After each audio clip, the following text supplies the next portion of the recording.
हमारे चैनल में आप सभी का स्वागत है। सरकार 70 वर्ष से पुराने एडेड स्कूलों को संवारेगी।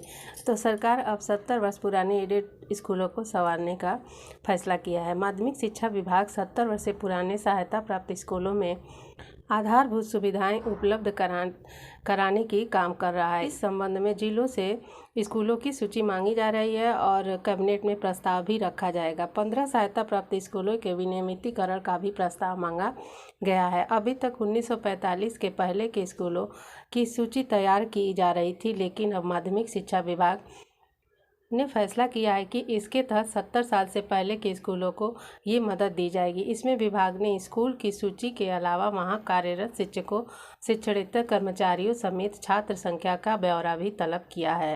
अभी तक एडेड स्कूलों में सरकार शिक्षकों व शिक्षणेतर कर्मचारियों का वेतन ही सरकार देती है। इसके अलावा वहां की अवस्थापना सुविधाओं की जिम्मेदारी स्कूल प्रबंध की होती थी। अब पुरानी बिल्डिंग की मरम्मत, नया भवन, चारदीवारी, शौचालय, पेयजल और ब्लैक बोर्ड टाइल्स आदि के लिए आर्थिक मदद भी दी जाएगी। अगला न्यूज है कि एडेड माध्यमिक कॉलेजों में लिपिकों के पदों पर बड़ी संख्या में खाली है, जिसके भर्ती का अब रास्ता साफ हो गया है। देखिए यहाँ दिया है, एडेड माध्यमिक कॉलेजों में लिपिकों के पद बड़ी संख्या में खाली है। निदेशक ने ऐसे 26 कॉलेजों में चयन करने का आदेश दिया है, लेकिन वर्ष 2019 में गड़बड़ी की शिकायतें मिलने पर चयन प्रक्रिया रोक दी गई। हाईकोर्ट ने चयन प्रक्रिया के गुण दोषों का परीक्षण किए बिना इसे रोकने पर नाराजगी जताते हुए अधीनस्थ अफसरों पर कार्रवाई करने का आदेश दिया है। इस आदेश से भर्ती का जो रास्ता है वह साफ हो गया है। प्रदेश के अशासकीय सहायता प्राप्त एडेड विद्यालयों में शिक्षणेतर कर्मचारियों, लिपिक संवर्ग के पदों को सीधी भर्ती से भरे जाने की तैयारी थी। इसमें यह नियम बना कि नियुक्ति प्राधिकारी निरीक्षक के पूर्व अनुमोदन बिना एडेड कॉलेजों में भर्ती नहीं होगी। जिला विद्यालय निरीक्षक सभी रिक्त पदों की संख्या शिक्षा निदेशक माध्यमिक को उपलब्ध कराएंगे। साथ ही संस्था में छात्र संख्या बताते हुए उसका औचित्य भी समझाएंगे। अनुमति मिलने पर पद भरे जाएंगे। निदेशालय स्तर से कॉलेजों को कनिष्ठ सहायक के पद सीधी भर्ती से भरने की अनुमति दी गई थी। उसी बीच चयन प्रक्रिया में अनियमितता की शिकायत मिलने पर 30 जून 2019 को सभी जेडी व डीआईओएस को पत्र भेजकर चयन प्रक्रिया रोक दी गई थी। इस क्रम में अक्टूबर 2019 को शिक्षा निदेशक माध्यमिक ने 26 कॉलेजों में शिक्षणेतर कर्मचारियों के चयन की अनुमति दी थी। कुछ दिनों बाद निदेशक की ओर से इस प्रक्रिया को रोककर पारदर्शी चयन करने के लिए नियमावली बनाने का निर्देश दिया गया, जो अब तक विभाग में विचाराधीन है। चयन प्रक्रिया के रुकने के कारण खफा कॉलेज संचालकों ने हाईकोर्ट में चुनौती दी थी। अगला न्यूज है कि मृतक शिक्षकों के आश्रितों को बड़ी राहत। सेवा अवधि का विकल्प न देने वाले मृत शिक्षकों के आश्रितों को भी मिलेगी ग्रेजुटी। माध्यमिक शिक्षा के सहायता प्राप्त विद्यालयों का यह मामला है।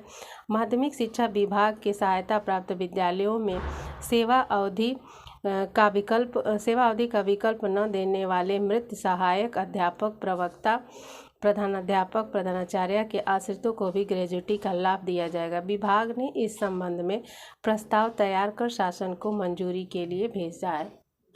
माध्यमिक शिक्षा विभाग के सहायता प्राप्त विद्यालयों में शिक्षकों की सेवा अवधि 60 व 62 वर्ष की आयु तक होती है।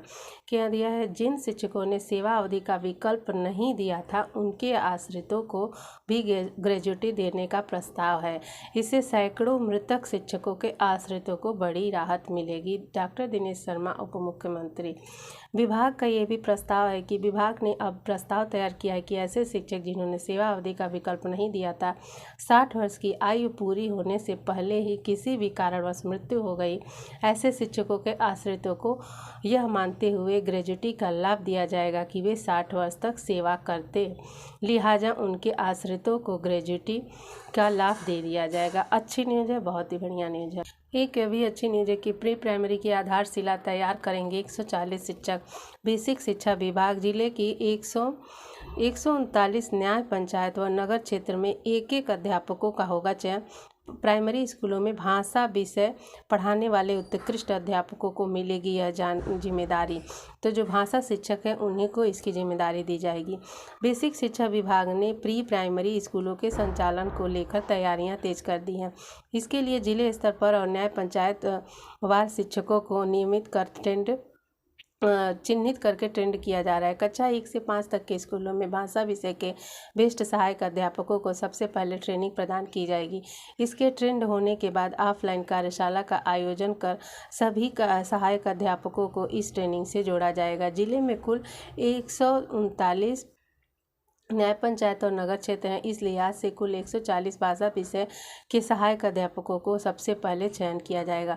इन शिक्षकों को 35-35 के बैच में राज्य स्तरीय ट्रेनर स्तर से ऑनलाइन प्रशिक्षण दिया जाएगा। जनपद के लिए राज्य स्तर ट्रेनर डॉक्टर सर्वेष्ट मिश्र और शशि दर्शन त्रिपाठी को यह जिम्मेदारी सौंपी गई है। प्रशिक्षण के दौरान प्री प्राइमरी पढ़ने वाले बच्चों का पठन पाठन व अन्य गतिविधियों से संबंधित प्रशिक्षण इन सभी चयनित शिक्षकों को दिया जाएगा। बीएससी कार्यालय के अनुसार ऑनलाइन 2 दिवसीय प्रशिक्षण का पहला बैच 13 और 14 सितंबर को और जो दूसरा बैच है वह 15 और 16 सितंबर को, तीसरा जो बैच है 17-18 सितंबर को और चौथा व अंतिम बैच 20 और 21 सितंबर को आयोजित किया जाएगा। प्रशिक्षण के बाद इन शिक्षकों को बतौर मास्टर ट्रेनर अपने अपने न्याय पंचायत में स्थित परिषदीय स्कूलों में शिक्षण कार्य कर रहे सहायक अध्यापकों को ऑफलाइन प्रशिक्षण दिया जाएगा।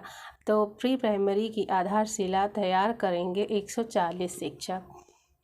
दोस्तों, आप सभी से निवेदन है कि हमारे चैनल को ज़्यादा से ज़्यादा सब्सक्राइब करें। विप तो आता है लेकिन आप लोग सब्सक्राइब नहीं करते हैं, इसलिए हमारे चैनल को ज़्यादा से ज़्यादा सब्सक्राइब करिए शिक्षा जगत से जुड़ी हुई तमाम नोटिफिकेशन को पाने के लिए।